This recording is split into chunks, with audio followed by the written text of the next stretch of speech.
Welcome back our channel विद्या वृक्ष। आज हम लोग बात करने वाले हैं त्रुटि के बारे में। हमने पिछली वीडियो में पढ़ा है मापन मात्रक और मूल राशि व्युत्पन्न राशि जो भी चीज, ठीक है। आज हम लोग देखेंगे कि त्रुटि क्या होती है और त्रुटि में यथार्थता क्या होती है, परिशुद्धता क्या होती है, एक्यूरेसी। सबसे बड़ी बात ये होती है, यदि मान लीजिए हम किसी भी चीज को मापते हैं, कोई भी चीज माप रहे हैं, कोई भी कैलकुलेशन कर रहे हैं, कोई भी मतलब कि गणना कर रहे हो, तो उसमें कुछ ना कुछ त्रुटियां हो जाती है, कोई ना कोई त्रुटि जरूर रह जाती है। माइन्यूट त्रुटि हो लेकिन त्रुटि रहेगी, ठीक है। तो उस त्रुटि को समझेंगे कि वो त्रुटि किस प्रकार से होती है और मिनिमम और मैक्सिमम कितनी त्रुटियां हो सकती है। अगर उसको प्रतिशत त्रुटि फाइंड आउट करें, प्रतिशत त्रुटि, यथार्थता कैसे, यथार्थता परिशुद्धता को किस तरीके से बढ़ाया जाता है। त्रुटि को तो खत्म नहीं किया जा सकता किसी भी मापन के लिए। अगर हम किसी माप को लेते हैं तो उसमें त्रुटि को पूर्णतः खत्म नहीं किया जाता है ना, लेकिन त्रुटि को कम किया जा सकता है। उसी कुछ क्राइटेरिया है, तो आइए उस क्राइटेरिया को देखते हैं और वन बाय वन त्रुटि के बारे में। सबसे पहले चीज हम लोग पढ़ेंगे, सबसे पहले टॉपिक हमारी होगी यथार्थता, यथार्थता एवं परिशुद्धता। यथार्थता एवं परिशुद्धता, ठीक है। Accuracy, accuracy and precision,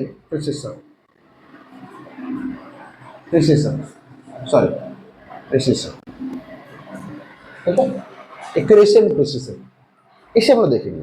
accuracy क्या होती है, यथार्थता क्या होती है और परिशुद्धता क्या होती है, अधिकता। तो यहाँ पे हम देखेंगे सबसे पहली चीज, इसकी थ्योरी लिख लेते हैं। वही है किसी भी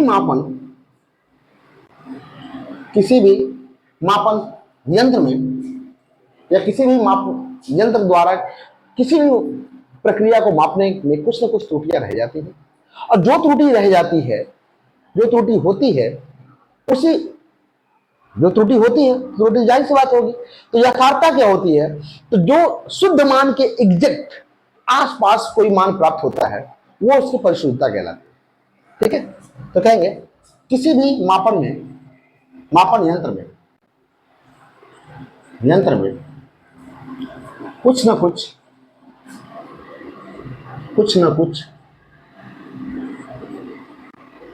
त्रुटि रह जाती है, कुछ न कुछ त्रुटि रह जाती है, या अवश्य हो जाती है,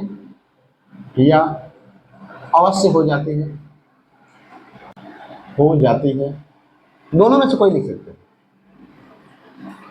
कोई ना कोई त्रुटि अवश्य हो जाती है या रह जाती है, ठीक है। मापन की बात करें, रह जाती है।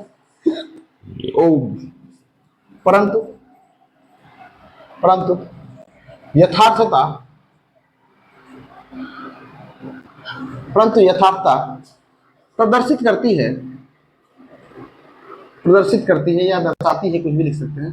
प्रदर्शित करती है कि प्रेक्षण या मापन शुद्ध मान के कितना निकट है, ठीक है।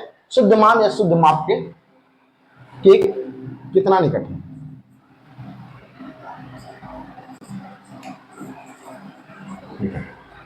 मान लिखे या माप लिखे, कोई दिक्कत नहीं, माप लिख लेते हैं, ठीक है। मान या माप कोई भी लिख सकते हैं आप। तो किसी भी मापन यंत्र में कुछ न कुछ त्रुटि रह जाती है या अवश्य हो जाती है। अगर मान लीजिए किसी मापन द्वारा हम मापते हैं, जैसे मान लीजिए कि आप दुकान पे जाते हो, किराना स्टोर पे गए, और किराना स्टोर पे गए, वहां पे एक बाट रखा होता है, डिजिटल बाट। आज के समय में तो डिजिटल बाट आ गया है, डिजिटल बार, यहाँ पे कुछ नंबर्स होते हैं। और जब यहाँ पे कोई भी सामान रखा जाता है तो आप जब देखते होगे कि उस तराजू को जब देखोगे तो वहां पे यहाँ पे पहले से 000 तो होते ही हैं, यहाँ से पहले से 1-2 नंबर ऐसे 10-12 ग्राम के, ऐसे 2-4-5 ग्राम के, इस तरीके से नंबर से यहाँ पे वेरी करते हैं। ठीक है, और आप जाते हैं 1 किलो द्रव्यमान अपने लिए, 1 किलो शक्कर ले ली, तो ये जो 12 ग्राम का द्रव्यमान था, ये जो 12 ग्राम का द्रव्यमान था, ये आपके द्रव्यमान में से कमी हो गई, क्योंकि आपको चाहिए था 1 केजी और ये 12 ग्राम पहले से था, तो वहां पे त्रुटि जो हुई ये 12 ग्राम की त्रुटि हो गई।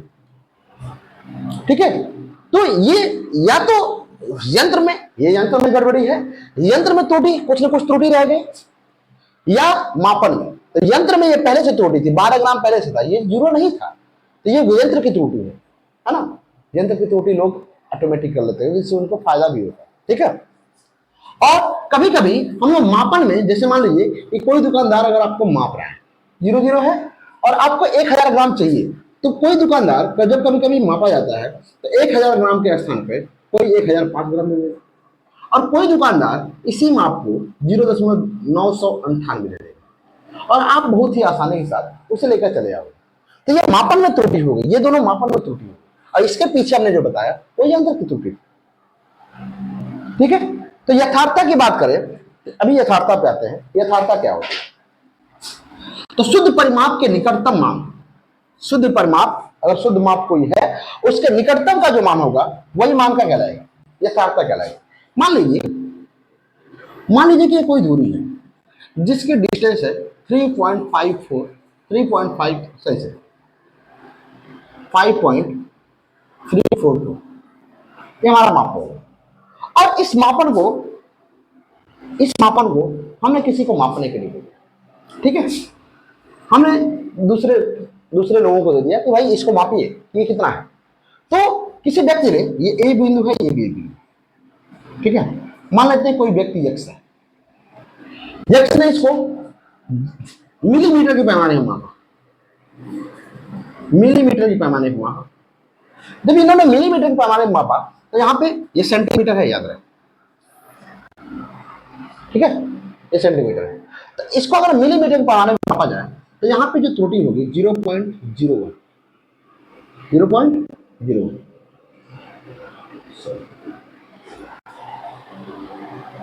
ठीक है, और y की बात करें, नहीं सॉरी, मिलीमीटर तो ये हो गया, और y की बात करें तो ये इसको माप रहा है 0.01 सेमी के पैमाने।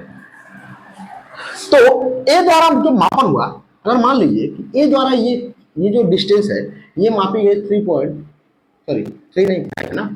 5.34, ये मापा गया, क्या इसको इतना लिख सकते हैं, 5.3 लिखिए, इतना मापा गया। और बी के द्वारा, ये जो सॉरी वाई के द्वारा, वाई जो है इसके द्वारा जो मापन हुआ वो हुआ वाई बराबर 5.24। तो इन दोनों में सबसे ज्यादा परिशुद्धता किसकी होगी? तो सबसे ज्यादा परिशुद्धता की बात करें तो इन दोनों मानों में जो मान इस मान के सबसे निकटतम होगा वही वो उसकी यथार्थ कहलाएगी, वही उसकी परिशुद्धता कहलाएगी। ठीक है, तो इन दोनों में कौन सा मान ज्यादा है, ये सही है कि ये सही है? तो कौन निकटतम है? देखिए ये 5.342 और 5.24, तो सबसे निकटतम कौन है? 5.3। तो ये जो होगा इस मान के लिए सबसे यथार्थ मान जो होगा वो 5.3 होगा। ठीक है, अगर मान लीजिए कि हम 1000 ग्राम कोई चीज तोड़ते हैं तो तौलने में कि कोई ग्राम, कोई दिया जा रहा है 1005, कोई मापा गया 1003, कोई मापा गया 999, कोई मापा गया 998। तो आपको देखा जाए कि इसके निकटतम 1000 के निकटतम कौन सबसे ज्यादा निकटतम है। तो यहाँ पे इसकी यथार्थता की बात करें तो यहाँ पे इसके यथार्थ को हम 999 ले, ठीक है, ये यथार्थ हो सकता है। और यहाँ पे अगर यहाँ पे भी ये भी हो 1001 ग्राम भी हो तो ये भी यहाँ पे यथार्थता को प्रदर्शित करें, ये दोनों यथार्थता को प्रदर्शित करें। क्यों? क्योंकि इनमें जो त्रुटि है इस शुद्ध परिमाप की तुलना में 1 ग्राम, और यहाँ पे 2 ग्राम, यहाँ पे 5 ग्राम, यहाँ पे 3 ग्राम। तो ये परिशुद्धता इनकी उतना नहीं होगी जितना कि 999 और 1001। तो ये बातें आपको समझ में आ रही हैं कि किसी मापन के निकटतम शुद्ध माप के, कोई अगर शुद्ध माप हो उससे निकटतम जो मान होगा वो इसकी परिशुद्धता कहलाएगी। बस मेरी परिशुद्धता आप समझ पा रहे हैं। इसके बाद हम लोग पढ़ेंगे त्रुटि। त्रुटि, ठीक है, त्रुटि पढ़ेंगे, मापन में त्रुटि। अभी कुछ तो परिशुद्धता तो समझे, परिशुद्धता पर ज्यादा त्रुटि है। आइए देखते हैं त्रुटि।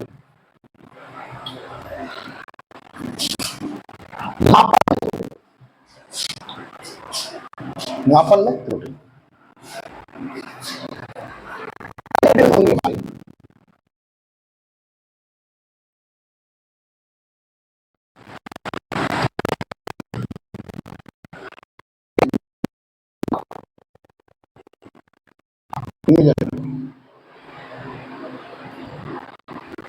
Error of measurement. मापन किसी भी यंत्र द्वारा ऐसे भी लिखते हैं, किसी भी यंत्र द्वारा मापन में या किसी भी यंत्र द्वारा लिया गया माप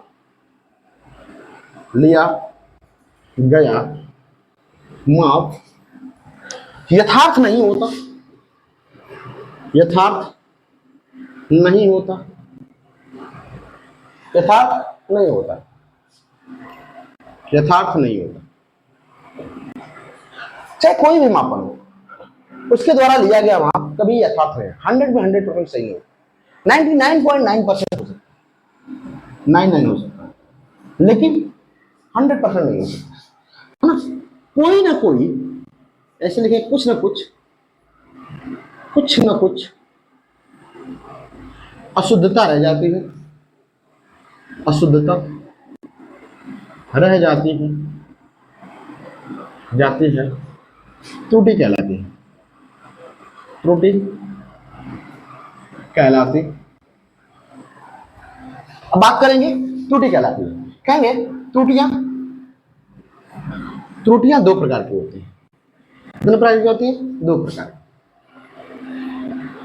प्रकार की होती है। पहला हम देखेंगे, पहली हमारी त्रुटि होती है क्रमबद्ध त्रुटि, क्रमबद्ध त्रुटि, और दूसरा होता है यादृच्छिक त्रुटि।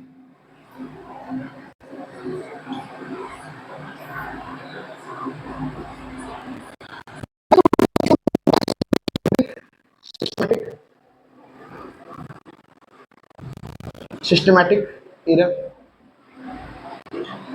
और ये हमारा होता है random error.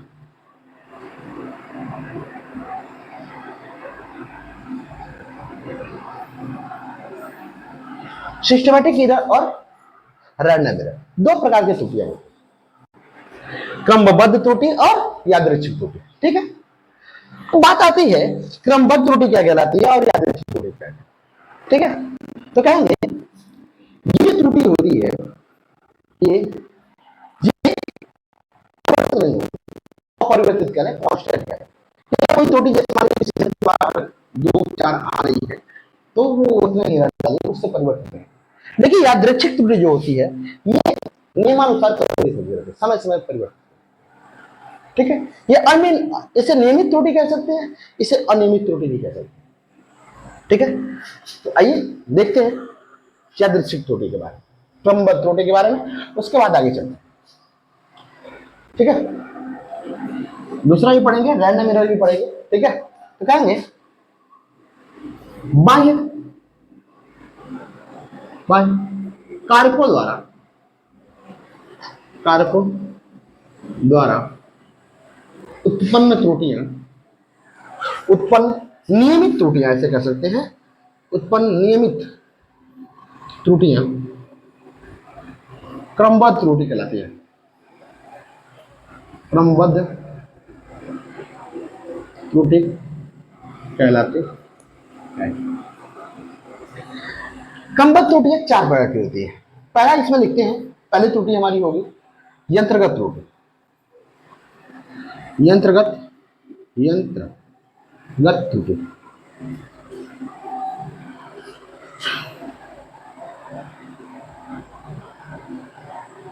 Error of instrument. ठीक है। दूसरी त्रुटि हमारी होती है, दूसरी त्रुटि प्रायोगिक त्रुटि। प्रायोगिक तकनीकी त्रुटि। प्रायोगिक तकनीकी त्रुटि, इसे हम लोग कहते हैं एरर ऑफ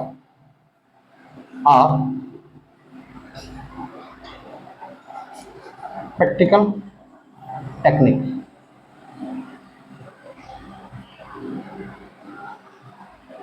ठीक है। तीसरा हमारा होता है बाह्य कारकों द्वारा। बाह्य कारकों द्वारा या बाह्य कारणों द्वारा त्रुटि। बाह्य कारणों द्वारा त्रुटि, त्रुटि ऐसी रहती है error of external reason.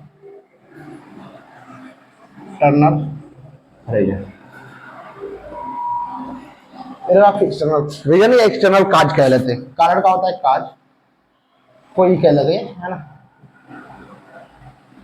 Error of external काज। चौथा हमारा होगा, ये हम कहते हैं व्यक्तिगत त्रुटि। व्यक्तिगत त्रुटि, इसे हम कहते हैं पर्सनल एरर। ठीक है। ये 4 प्रकार की त्रुटि, क्रमबद्ध त्रुटि 4 प्रकार की, यादृच्छिक त्रुटि एक ही प्रकार की होती है ना, अनियमित त्रुटि होती है। लेकिन ये जो होती है त्रुटियां, ये 4 प्रकार की त्रुटियां होती है, यंत्रगत, प्रायोगिक, बाह्य और व्यक्तिगत त्रुटि। आइए देखते हैं पहले त्रुटि के बारे में। अनियमित त्रुटि क्या, यंत्रगत त्रुटि क्या होती है? यंत्रगत त्रुटि क्या है? यंत्रगत का मतलब आप समझ पा रहे हो, यंत्र द्वारा, किसी भी यंत्र द्वारा की गई त्रुटि, है ना। यंत्र के मापन में की गई त्रुटि क्या कहलाती है? यंत्रगत त्रुटि कहलाती है। कैसे? पहला हम लिखेंगे यंत्रगत त्रुटि। ठीक है। इंस्ट्रूमेंटल यूनिट कहेंगे यह त्रुटि, बार बार इसे लिख देते हैं यार। यह त्रुटि मापक यंत्रों के त्रुटिपूर्ण आशंकन कहते हैं, आशंकन एवं शून्यांक, आशंकन एवं शून्यांक के कारण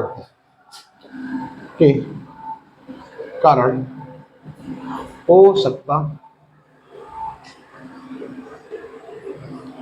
है ना। जैसे मान लीजिए अभी हमने बताया बाट की बात, जैसे डिजिटल काटा है ये हमारा, अरे ऐसे होता है ना, देखे होंगे आप लोग, यहाँ पे कुछ पहिए लगे होते हैं रखने के लिए। तो ये हमारा डिजिटल बाट हो गया इस तरीके से। ठीक है, जो भी है। और यहाँ पे हम लोग रखते हैं सामान, यहाँ पे चल रहा होता 0 0। ठीक है। तो अगर मान लीजिए कि यहाँ पे पूर्णतः शून्यांक नहीं है, ये पूरा 0 0 है, तो त्रुटि होने के चांसेस एकदम कम है। लेकिन यहाँ पे ये रैंडम होता है, कभी कभी तो यहाँ पे माइनस आपको देखने को मिलता है, 0.5 हो गया। ठीक है। तब 0.5 ये माइनस में हो गया, तो यहाँ पे कस्टमर को फायदा होने वाला। अगर माइनस में है तो कस्टमर को फायदा होगा, और अगर कहीं से ये प्लस में है तो कस्टमर को नुकसान 5 ग्राम का। ये 5 ग्राम त्रुटि किसमें होगी? कस्टमर के। कस्टमर अगर कोई सामान लेता है तो 5 ग्राम उसको चीजें कम मिलने वाली है।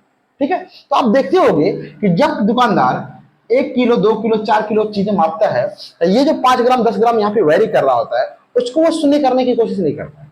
लेकिन जब वो कोई सामान 10 ग्राम 20 ग्राम तोलता है, तो ये जो मान होता है 2 4 5 ग्राम जो डिजिटल जो वहां पे होता है वो चलता रहता है, तो उसको ये शून्य करने की कोशिश करता है। क्यों?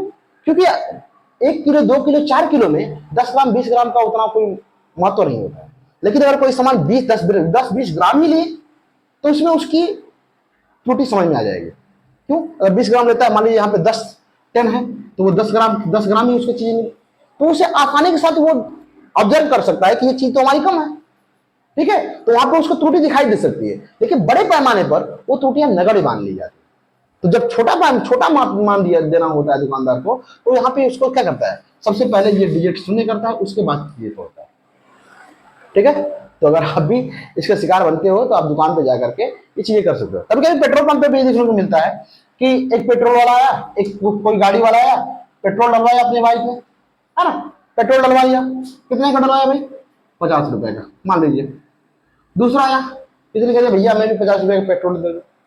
अब क्या होगा कि ये जो काट 50 यहाँ पे चला था वो तो ठीक है, और क्या करता है वो जो पेट्रोल डालने वाला व्यक्ति होगा, वो क्या करेगा कि इसी 50 से फिर से काटा ऑन कर दिया।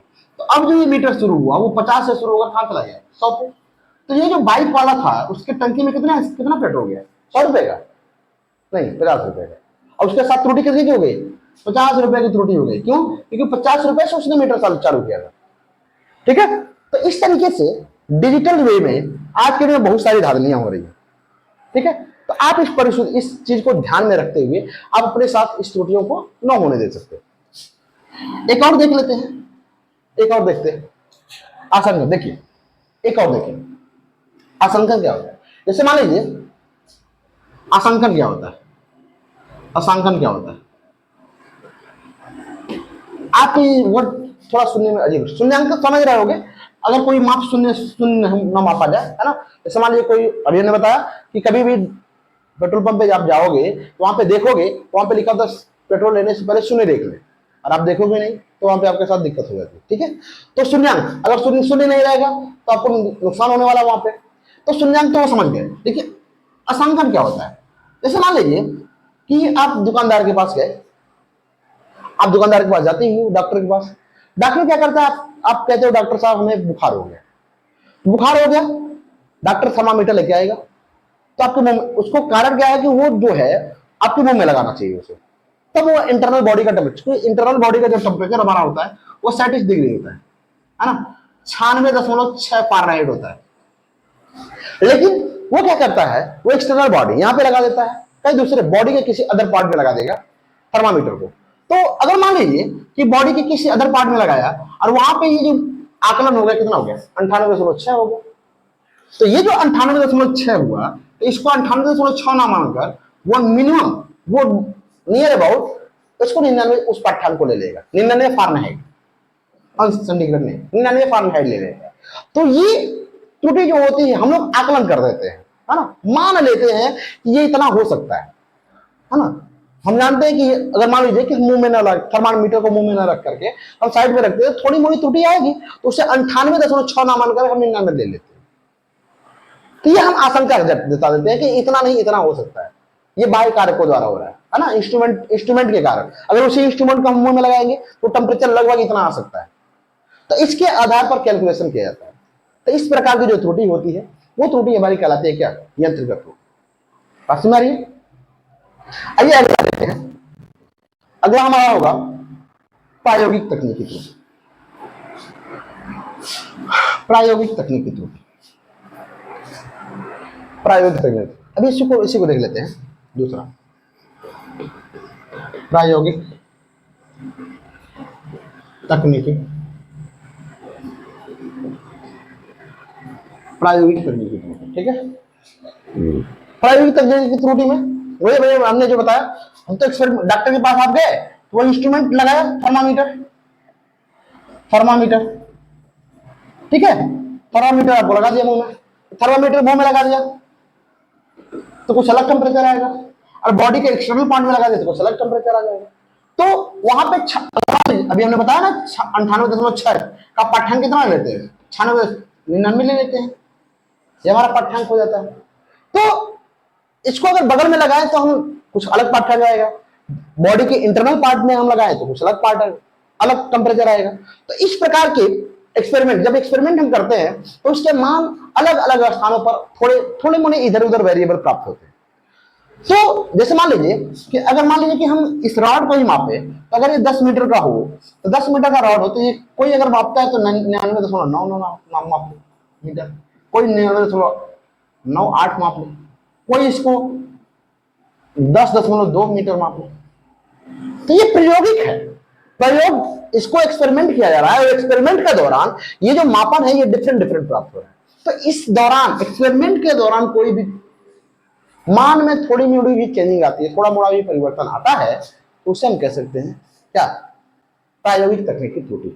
ठीक है, अगला हमारा है बाह्य कारकों द्वारा। अगला हमारा होगा बाह्य कारकों द्वारा, ज्यादा इंपॉर्टेंस नहीं है, बस थोड़ी थोड़ी एक्सपेरिमेंट में इसका बहुत उपयोगिता होती है। तीसरा हम लिखेंगे बाह्य कारकों द्वारा,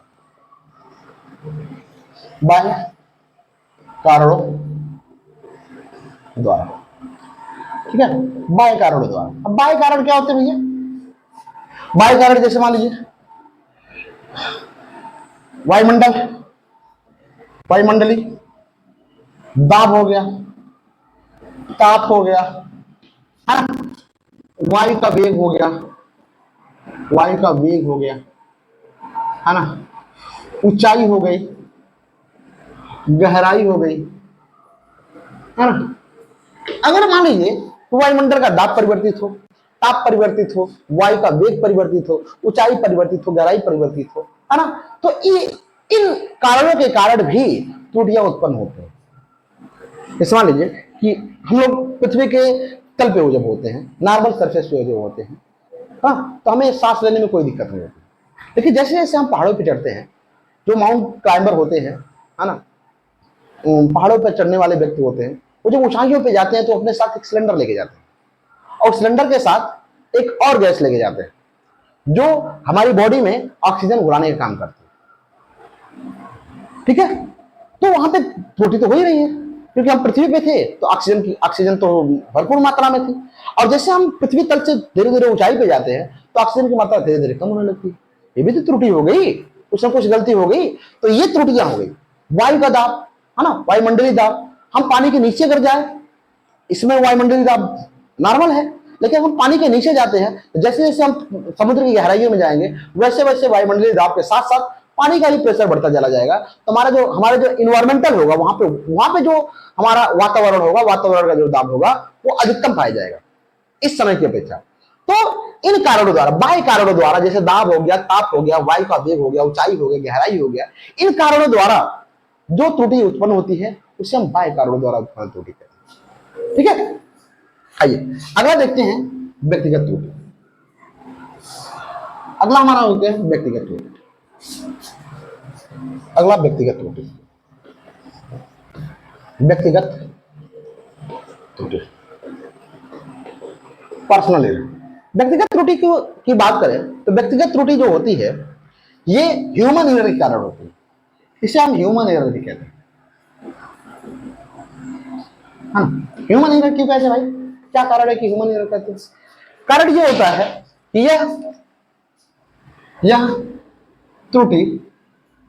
यह त्रुटि प्रेक्षक के असावधानी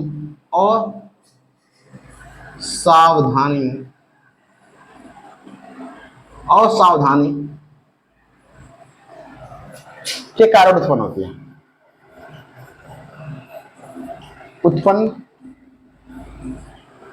असावधानी कारण उत्पन्न होती है। अगर हम कोई परीक्षण ले रहे हैं उसको बारीकी से ना माप करके हम लोग थोड़ी थोड़ी असावधानी बरतते हैं, तो उस कारण से जो त्रुटि उत्पन्न होती है वो हमारी व्यक्तिगत त्रुटि कहलाती है, पर्सनल एरर कहलाता है, उसे ह्यूमन एरर भी कहते हैं। ठीक है, इतना कोई इंपॉर्टेंट नहीं है। अगला हम लोग देखते हैं यादृच्छिक त्रुटि क्या होती है। हम लोग मैथमेटिकल कॉन्सेप्ट में आने वाले हैं। ठीक है, यादृच्छिक त्रुटि क्या होती है थ्योरी देख लेते हैं, उसके बाद अभी मैथमेटिकल पे आते हैं। दूसरा हमारा था यादृच्छिक, यादृच्छिक त्रुटि, रैंडम एरर कहेंगे। यह त्रुटि अनियमित होती है, यह त्रुटि अनियमित होती है, यह त्रुटि अनियमित होती है, निरंतर बदलती रहती है, निरंतर परिवर्तित होती रहती है,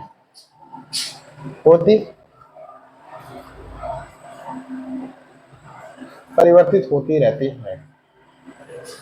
ठीक है, निरंतर परिवर्तित होती रहती है। तो हम लोग क्या कहते हैं, देखिए निरंतर परिवर्तित होती रहती है, तो इस त्रुटि को कम करने के लिए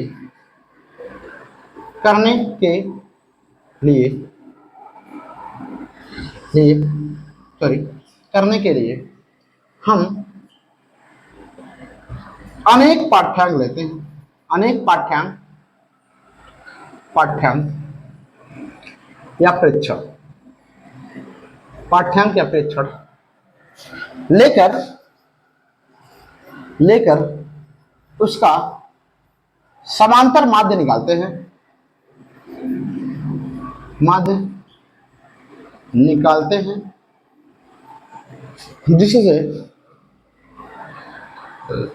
जिससे मान यथार्थ प्राप्त होता है, जिससे मान यथार्थ प्राप्त होता है। ठीक है, यथार्थ प्राप्त होता है। अगर जैसे हम लोग प्रेक्षण लेते थे, अगर मान लीजिए अभी हमने बताया कि 10 सेंटीमीटर है, तो इसको अगर 10 मीटर है, इसको मापे तो 10 कोई 1 मापा, कोई 10.2 मापा, कोई 9.999 मापा, 9, कोई 9.8 मापा, इतना मापा, मान लीजिए 4। तो हम चारों का प्रेक्षण कर लेंगे, ये चारों मान अलग अलग है। ठीक है, तो अगर इनका हम समांतर माप निकालें तो कितना हो जाए, 10.1 प्लस 10.2 प्लस 9.9 प्लस 9.8, अब बट्टे में कितना हो गया भाई, 4। इसको जब जोड़ेंगे 1 2 2 1 3 और 3 और 9 9 3 11 9 3 12 12 8 20 20 को शून्य हासिल का 1 और 9 दूना का 18 सॉरी 9 दूना का 18 2 20। ठीक है, 20 को शून्य और 1 2 2 2 4, कितना हो गया भाई, 4। बट्टे में कितना, 4, काटेंगे कितना आएगा, 10। और देखिए ये जो मान हो गया, ये यथार्थ प्राप्त हुआ। 10 मीटर की कोई रॉड हो और उसको हमने 10 अलग अलग पाठ्यांक ले लिया, और इन पाठ्यांकों को लेने के बाद हमने इसका समांतर माध्य निकाला, ये मान एक्यूरेट इसके बराबर आया। ठीक है, तो ये लगभग, जब हमें त्रुटि को सबसे यथार्थ लेना होता है तो हम एक से अनेक पाठ्यांक लेते हैं, एक ही राशि की अनेक पाठ्यांक लेकर के उससे हम समांतर माध्य निकालते हैं, और वो जो समांतर माध्य होता है वो लगभग एक्यूरेट वैल्यू के बराबर होता है। ठीक है, तो अगर हमें एक्यूरेट वैल्यू दी गई हो, अगर हमें वास्तविक मान दिया गया हो, शुद्ध परिमाप दिया गया हो, तो हमें फिर निकालने की जरूरत नहीं है ना, निरपेक्ष त्रुटि आराम से निकालते हैं।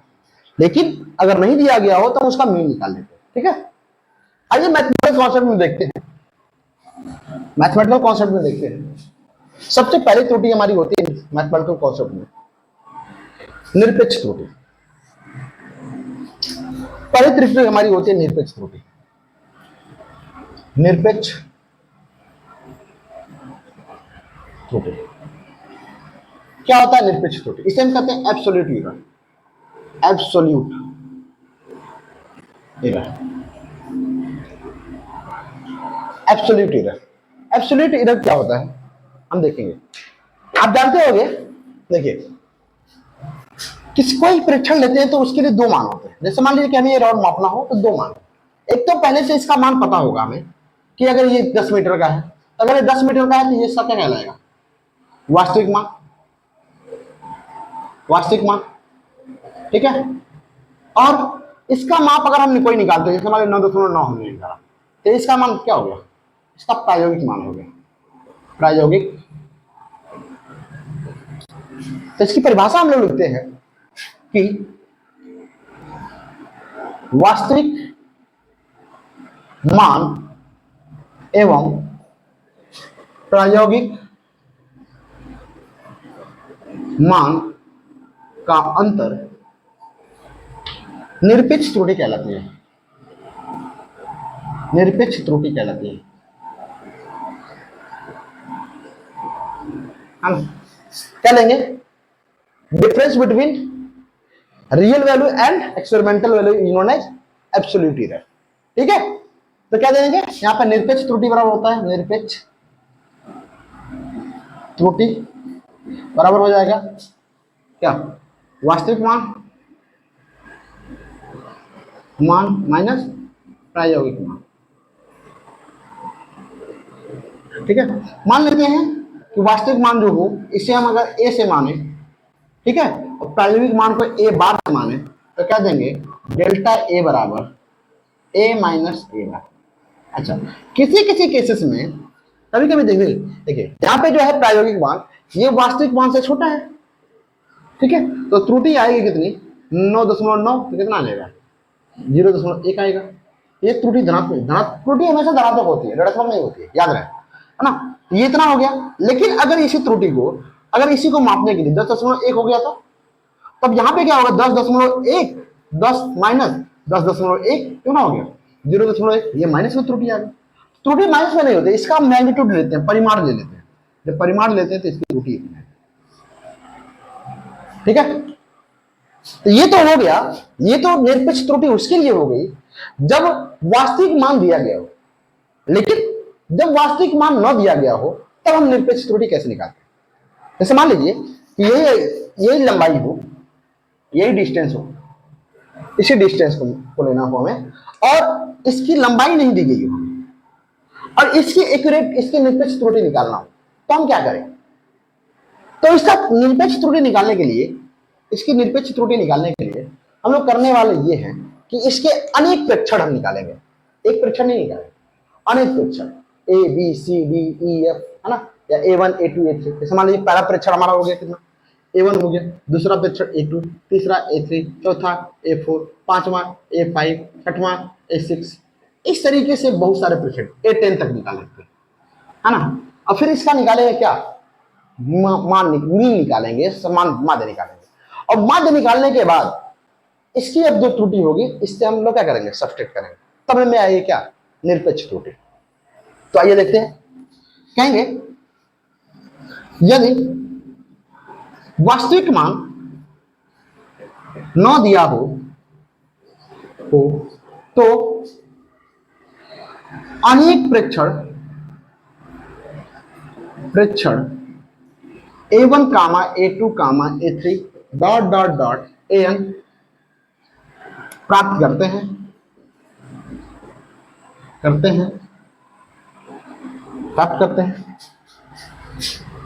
क्या कहते? तब इसका ए मीन निकालेंगे। कितना निकालेंगे? ए मीन कितना होगा बच्चों? ए मीन कितना होगा? देखिए क्या देंगे? A1 plus A2 plus A3 plus dot dot dot plus AN। अब बटन कितनी संख्या है? ये हमारा हो गया समांतर मान। ठीक है, ये हमारा हो गया क्या? समांतर मान। अब हमें ये तो हम मीन हो गया, और इसी मीन को हम क्या मानेंगे? इसी मीन को क्या मानेंगे? हम लोग वास्तविक मान मानेंगे। ठीक है, यही मीन हमारा जो होगा ये वास्तविक मान कहलाएगा। बात समझ आ रही है? यही मीन, इसको हम लोग इतना ये भी लिखते हैं, ये याद रहे, summation I to 1 to N AI अपन कितना, ये भी लिखते हैं। ये समांतर माध्य का जोड़ने का क्या होता है? फॉर्मूला होता है। ठीक है, तो ये हमारा प्रेक्षण हो गया। अब निरपेक्ष त्रुटि अगर निकालना हो तो निरपेक्ष त्रुटि बराबर कहेंगे, निरपेक्ष त्रुटि बराबर कह लेंगे कितना हो गया भाई? क्या देंगे? डेल्टा। देखिए निरपेक्ष त्रुटि कहेंगे डेल्टा ए बराबर कितना होगा? A1 माइनस ए मीन, डेल्टा A2 बराबर A2 माइनस ए मीन, डेल्टा A3 बराबर A3 माइनस ए मीन, ठीक है। डॉट डॉट डॉट, अगर हमें डेल्टा एन निकालना हो तो क्या देंगे, एन माइनस ए मीन। ये मीन निकालने का फार्मूला होता है, ठीक है। इस तरीके से हम लोग मीन निकालते हैं। अगला हमारा होती है अगली टॉपिक, ये निरपेक्ष त्रुटि निकालते हैं। अगला हम लोग निकालेंगे माध्य निरपेक्ष त्रुटि। माध्य निरपेक्ष त्रुटि, माध्य निरपेक्ष त्रुटि के लिए क्या होता है, देखिए माध्य निरपेक्ष त्रुटि, निरपेक्ष त्रुटि, mean of absolute error, mean of absolute error कैसे निकालेंगे भाई, mean of absolute error. Mean of absolute error के लिए हम लोग कहते हैं, ठीक है, यहाँ पे सबका लोग निकालेंगे मान, ठीक है, तो क्या देंगे ए डेल्टा, ए मीन भी निकाल लेंगे, कोई दिक्कत नहीं ना, मैक्सिमम, क्योंकि हम ये जो मान लेंगे तो ये धनात्मक है, ऋणात्मक कुछ भी हो सकता है, ठीक है। तो डेल्टा ए मीन लेंगे, ये प्लस आने वाला है, ठीक है, बराबर क्या देंगे, mod delta A one plus mod delta A two plus mod delta ए3 plus dot dot dot plus mod delta N, बट्टे में कितना एन, ये हमारा हो जाएगा absolute error, mean of absolute error, है ना, माध्य निरपेक्ष त्रुटि। यहां से जेएमएस के लिए एक क्वेश्चन बन जाते, मार्कर नहीं चल रहा है यार, क्या मैं बताऊं, ये बन जाता है आपका मीन ऑफ एब्सोल्यूट एरर, ठीक है। अगला हम लोग देखेंगे, अगली टॉपिक हमारी होती है, मीन के बाद होता है भिन्नात्मक त्रुटि, भिन्नात्मक त्रुटि, या इसी भिन्नात्मक त्रुटि को हम लोग कहते हैं सापेक्ष एरर, सापेक्ष त्रुटि। इससे हम लोग कहते हैं fractional error, fractional ORR, relative error, relative error, ठीक है। तो क्या देंगे, इसका होता है, थ्योरी लिख लेंगे, कहेंगे इसकी थ्योरी होती है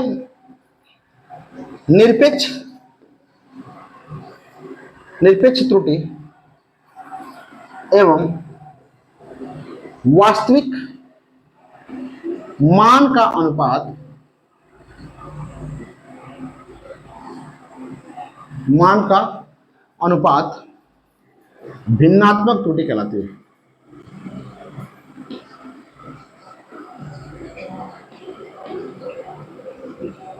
भिन्नात्मक या सापेक्ष त्रुटि कुछ भी कह लेंगे, तो कहेंगे सापेक्ष त्रुटि या भिन्नात्मक त्रुटि बराबर क्या हो जाएगा भाई, डेल्टा ए बटे में ए, ये हमारा होता है निरपेक्ष त्रुटि, और ये हमारी होती है क्या, वास्तविक मान,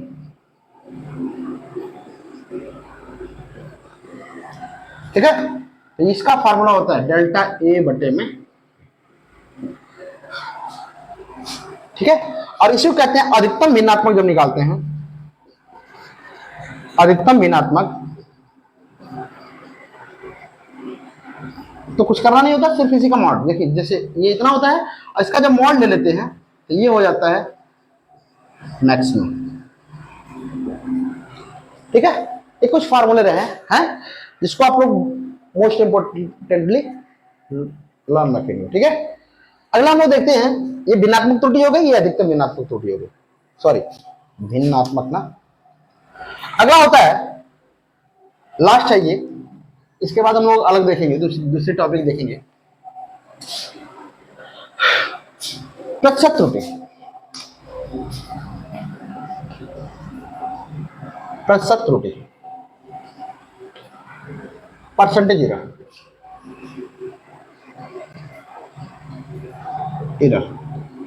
परसेंटेज एरर क्या होता है, देखिए जरा, तो अधिकतम भिन्नात्मक त्रुटि जो होती है उसमें सिर्फ 100 का गुणा कर देते हैं तो ये परसेंटेज इधर निकल जाता है। प्रतिशत त्रुटि बराबर भिन्नात्मक त्रुटि गुणे 100। कहेगा प्रतिशत त्रुटि बराबर डेल्टा ए बटे में ए गुणे कितना 100। ये आपका निकल जाता है क्या, प्रतिशत त्रुटि। ठीक है, ये आपका हो गया प्रतिशत त्रुटि। तो आपके कई सारे फार्मूले होंगे, आप आज इस वीडियो में के माध्यम से आप त्रुटि के बारे में समझ पा रहे होंगे। क्रमबद्ध त्रुटि क्या होती है, क्रमबद्ध त्रुटियां कितने प्रकार की होती है, यादृच्छिक त्रुटि क्या होती है। उसके बाद ये तो थ्योरी हो गई जिसके माध्यम से हम त्रुटि को कम कर सकते हैं। ठीक है, त्रुटियों में कमी ला सकते हैं। यथार्थता एक्यूरेसी क्या होती है वो भी समझ में आए होंगे आप लोग। और उसके साथ साथ हम जब गणना करते हैं त्रुटियों की कि इसकी मिनिमम त्रुटि है मैक्सिमम त्रुटि कितनी हो सकती है, तो अधिकतम त्रुटि, निरपेक्ष त्रुटि, भिन्नात्मक त्रुटि और प्रतिशत त्रुटि, तो मतलब कोई चीज अगर मापते हैं तो उसमें कितनी परसेंट की त्रुटि हो सकती है, उन सारी चीजों को भी आज हम लोगों ने इस वीडियो के माध्यम से सीखा है। ठीक है, अगले वीडियो में हम लोग मिलेंगे नई टॉपिक के साथ, त्रुटि से ही संबंधित त्रुटियों के संयोजन और व्यकलन के बारे में, है ना, गुणन और भाग के बारे में, कि त्रुटियों का अगर जोड़ करें, दो राशियों को अगर जोड़ते हैं तो क्या उनकी त्रुटियां जुड़ेगी, दो राशियों को अगर एक दूसरे से सबसेट करते हैं तो क्या उनकी त्रुटियां एक दूसरे से सबसेट होंगी या जुड़ेंगी। अगर दो राशियों का एक दूसरे के साथ गुणा कर दे तो क्या वो दो राशियां एक दूसरे में सबसेट होंगी या जुड़ेंगी। भाग देने पर क्या कमी आएगी, ये अधिकता होगी। इन सारे संबंधों को लेकर के हम लोग अगली वीडियो में मिलेंगे। तब तक के लिए देखते रहिए Vidyavriksh. Thanks for watching the विद्यावृक्ष।